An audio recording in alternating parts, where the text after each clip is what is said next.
Today, we'll continue the chapter 7, issue of shares, illustration 5, page 7.19. I'm going to brief line the illustration 5. मैं statement को read करके बिल्कुल shorten कर रही हूँ सो दैट आपके लिए क्वेश्चन इजी हो जाए और आप भी इस तरह से स्टेटमेंट को शॉर्टन कर लेना. पवन limited invited applications for 30,000 shares of ₹10 each. यानी आपने इसको कैसे लिखना है? आपने पूरी स्टेटमेंट नहीं लिखनी, आपने लिखना 30,000 shares at the rate of ₹10 each. आपने स्टेटमेंट को ब्रीफ करना है 30,000 at the rate of ₹10 each. इस तरह से आप स्टेटमेंट को ब्रीफ कर लेंगे. ठीक है. उसके बाद क्या लिखा हुआ है? Payments were to be made as follows. ₹3 on application. आपको बार बार एप्लीकेशन लिखने की जरूरत नहीं कि एप्लीकेशन अलॉटमेंट है. आपने सिर्फ क्या करना है 3 ऑन एप्लीकेशन या 3 लिखिए बस वर्ड 3 ऑन अलॉटमेंट. नेक्स्ट 3 थोड़ा सा स्पेस छोड़कर 2 ऑन फर्स्ट कॉल, फिर थोड़ा सा स्पेस छोड़कर 2 एंड 2 ऑन सेकेंड कॉल और final call. That's true. It indicates, इसका मतलब क्या है? ये इंडिकेट करता है कि ₹3 on application, ₹3 on allotment, ₹2 on first call and ₹2 on second call.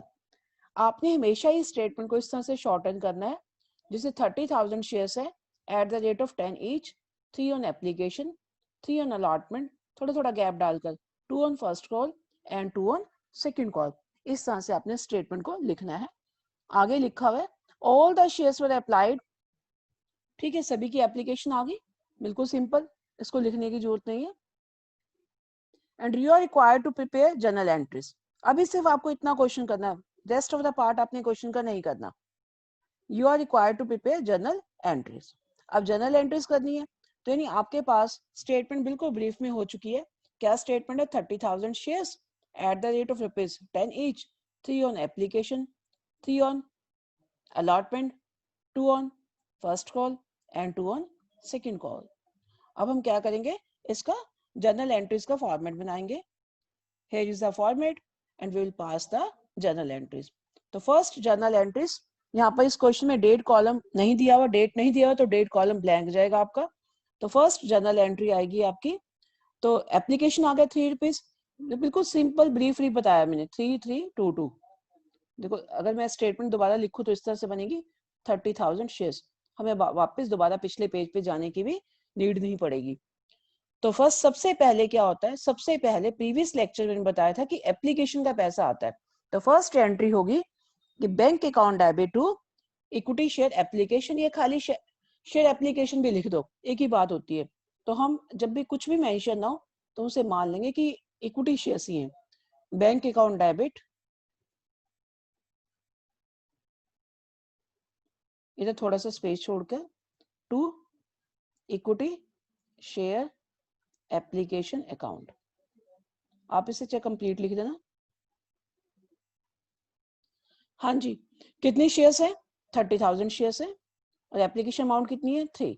तो 33 अमाउंट आ जाएगी ₹90,000. और नरेशन हो जाएगी यहाँ पर आपके पास application money received at the rate of ₹3 पर शेयर. नरेशन हो जाएगी मनी रिसीव्ड ऑन एप्लीकेशन. सिर्फ इतना भी लिख दोगे तब भी इनफ है. Money received on application enough. बस अब क्या करोगे? इसके बाद यहाँ आप लाइन ड्रॉ कर दोगे क्योंकि एक एंट्री आपकी पूरी कंप्लीट हो चुकी है. उसके बाद सेकेंड एंट्री, अभी एप्लीकेशन अमाउंट कहाँ जाएगा? एप्लीकेशन अमाउंट कन्वर्ट हो जाएगा, किसमें कन्वर्ट होगा? शेयर कैपिटल में. तो सेकेंड एंट्री आपकी आएगी शेयर एप्लीकेशन अकाउंट डेबिट, यानी इक्विटी वर्ड लगा दो साथ में, EQ. अब पूरा लिखना है equity, equity share application account debit to share capital account. The same amount 33 90,000. Same amount will be written here. Now we write the narration. क्या लिखेंगे narration? Application amount transfer to share capital. यानी application amount को क्या किया आपने? Application amount transfer to share capital. First entry आपकी आएगी amount receive की, एप्लीकेशन अमाउंट रिसीव की, तो share bank account debit to share application, and second entry आपकी जाएगी एप्लीकेशन अमाउंट को आप शेयर कैपिटल में कन्वर्ट कर दोगे। यानी 2 एंट्रीज आपकी एप्लीकेशन की तो कंप्लीट हो चुकी है। यानी एप्लीकेशन की जितनी 2 एंट्रीज थी वो आपकी कंप्लीट हो चुकी है। अब किसकी टर्न है? अलॉटमेंट की।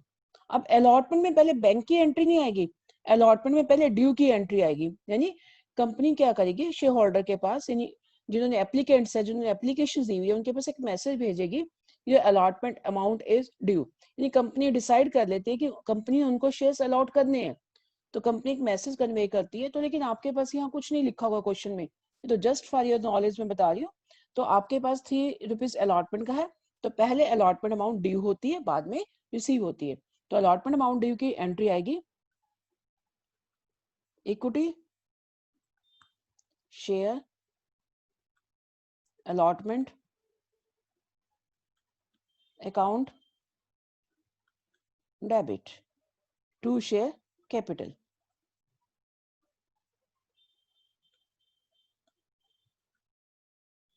To share capital account.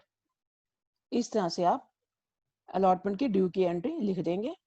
जब आप ड्यू की एंट्री लिखेंगे तो साथ में नरेशन भी मेंशन करोगे। क्या लिखोगे? Allotment amount due. बस सिंपल सी ये एंट्री लिखनी, नरेशन लिखनी है। ज्यादा नरेशन लंबी लिखने की जरूरत नहीं है। अलॉटमेंट अमाउंट ड्यू, बस ये एंट्री लिखने के बाद आप इस एंट्री को लाइन ड्रॉ कर दोगे। इस तरह से आपकी थर्ड एंट्री भी होगी। अब अलॉटमेंट ड्यू के बाद किसकी एंट्री आएगी? जब अलॉटमेंट का पैसा रिसीव होगा, क्योंकि हर एप्लीकेशन की भी 2 एंट्रीज है, अलॉटमेंट की भी 2 एंट्रीज है, फर्स्ट एंड फाइनल कॉल की भी 2 एंट्रीज होंगी। तो नेक्स्ट एंट्री आएगी बैंक अकाउंट डेबिट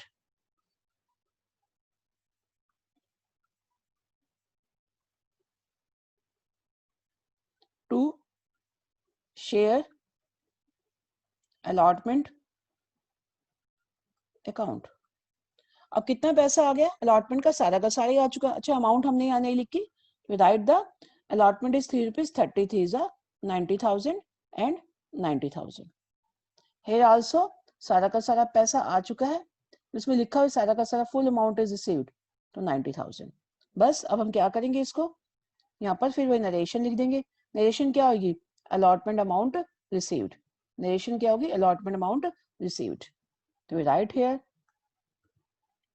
नरेशन बिल्कुल ही सिंपल है, कोई ज्यादा डिटेल बुक की तरह लिखने की जरूरत नहीं है। Allotment amount received. आपकी अलॉटमेंट की भी दोनों एंट्रीज अब कंप्लीट हो चुकी हैं। Now turn is of. अब किसकी टर्न है? अब आपकी फर्स्ट कॉल की टर्न है। फर्स्ट कॉल में क्या है?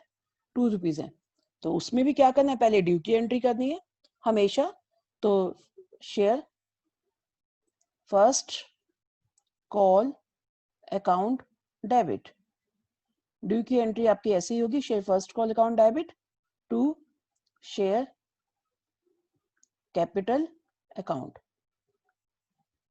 कितना अमाउंट ड्यू हो गया? ₹2 है, तो 32 जा कितना हो गया? ₹60,000। We write here ₹60,000। बस अब now we write the narration. अब नरेशन क्या है यहाँ पर? नरेशन है, क्या नरेशन बनती है यहाँ पर? First call amount due.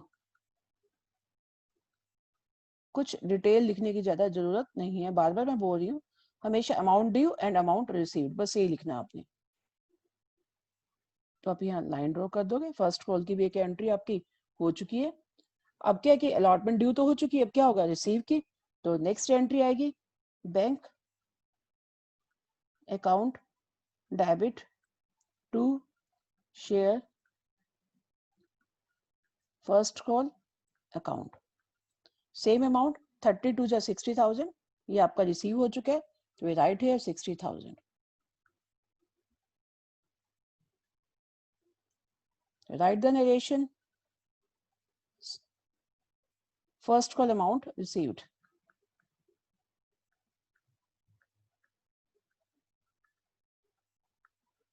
Now we'll close this entry and draw a line. Now next entry on next page, second call due. Now what is the entry for second call? Second call is also for of ₹2. तो share second call account debit. यहाँ पर final लिखा है तो you write final. अगर आपके पास question exam में सेकंड लिखा तो सेकंड लिखोगे. In this question final call is written, you write final call, share final call account debit to share capital account. Narration will be final call amount due. Final call due लिख दो बस, बहुत है enough. तो ये भी ₹2 थी. 32 जा 60,000 and 60,000 rupees. Now draw a line. Now next entry, amount received, bank account debit to share second final call. So it will also be of 60,000. Now in this way, we'll pass the journal entries of application, allotment and final call. Now now we'll write the narration of this entry. Final call amount received.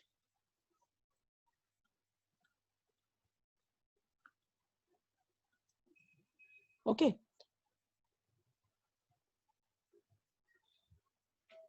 Now in this way, you will pass the journal entries of all these application, allotment, first and final call. Again, I am going to make you revise the complete question.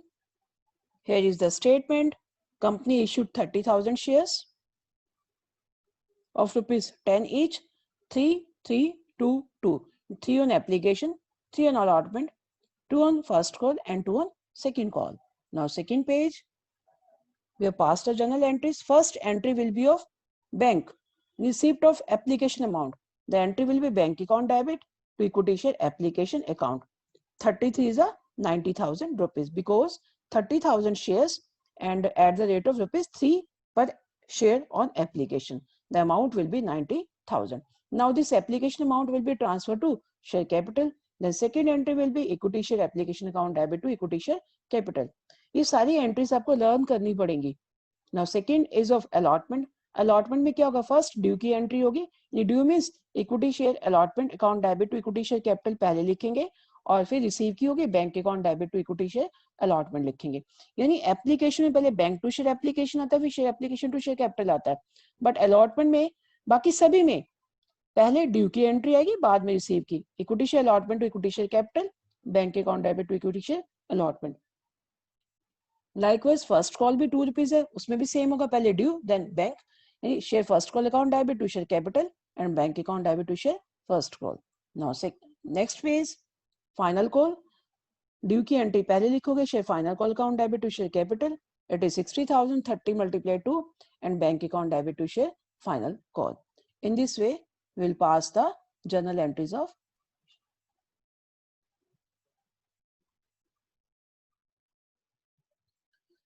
This is known as issue of shares at par. इसे बोलते हैं issue of shares at par. मैंने आपको 3 तरह से shares issue करने बताए थे. issue of shares at par. par मतलब जितने का शेयर है उतने में इश्यू करना. ये 10 वाला शेयर यहाँ पर कितने में इश्यू किया? 10 में ही किया है. तो this is known as issue of shares at par. In next lecture, I will discuss with you issue of shares at premium.